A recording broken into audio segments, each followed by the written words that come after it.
أشهد أن لا إله إلا الله أشهد أن لا إله إلا الله وأن محمدا رسول الله وأن محمدا رسول الله. كلمة عليها نحيا كلمة عليها نحيا وعليها نموت وعليها نموت وبها نقاتل في سبيل الله وبها نقاتل في سبيل الله. السلام عليكم. قبل أي حاجة يا ريت نصلي على سيدنا محمد عليه أفضل الصلاة والسلام. النهاردة هنتكلم عن كل تفاصيل وأخبار مسلسل اختيار الجزء الثاني، فلو أنت من الناس اللي مستنية المسلسل فبجد الحلقة دي مهمة جدا ليك، فانزل اعمل لها لايك دلوقتي عشان الحلقة توصل لكل اللي مستني المسلسل.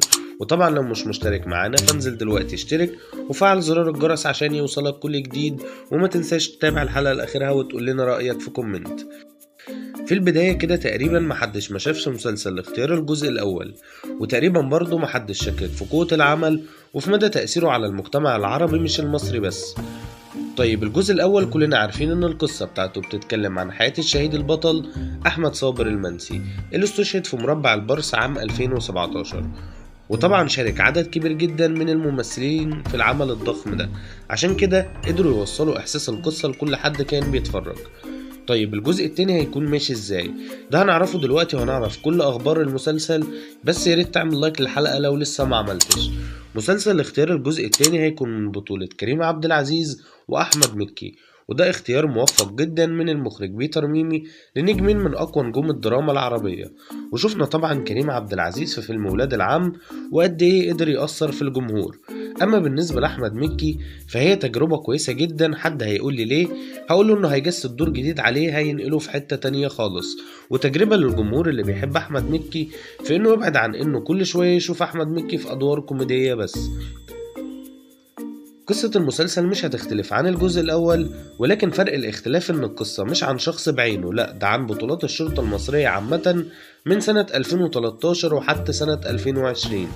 الفترة دي اللي كلنا عشناها، وأظن شفنا قد إيه كان في صعوبات واجهت أبطال الشرطة المصرية، وشفنا برضو كم الشهداء في الفترة دي.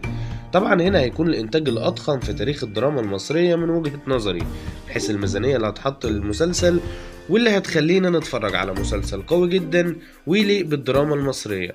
نخش بقى في مجموعة من أخبار المسلسل. أول خبر معانا وهو دخول الفنان طارق صبري في فريق عمل اختيار الجزء الثاني، وهيجسد دور رئيسي في المسلسل.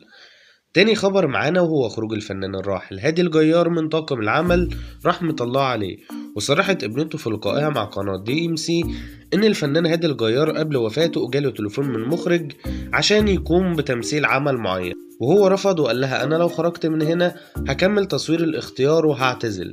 وعلى الرغم من إن العمل لسه مخلص، ولكن المخرج بيتر ميمي صرح وقال إنهم هيكتفوا بالمشاهد اللي صوروها مع الممثل الراحل ومش هيحتاجوا ممثل بديل.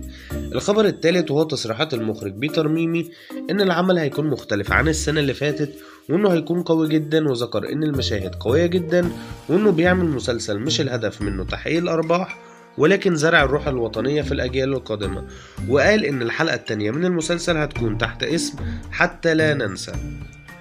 أبطال المسلسل الأساسيين هيكونوا كريم عبد العزيز وأحمد مكي وإياد نصار، بالإضافة لعدد كبير جدا من الممثلين وضيوف الشرف، ومن بينهم أحمد السقا اللي هيطلع في مشهد بينصح فيه أحد الإرهابيين.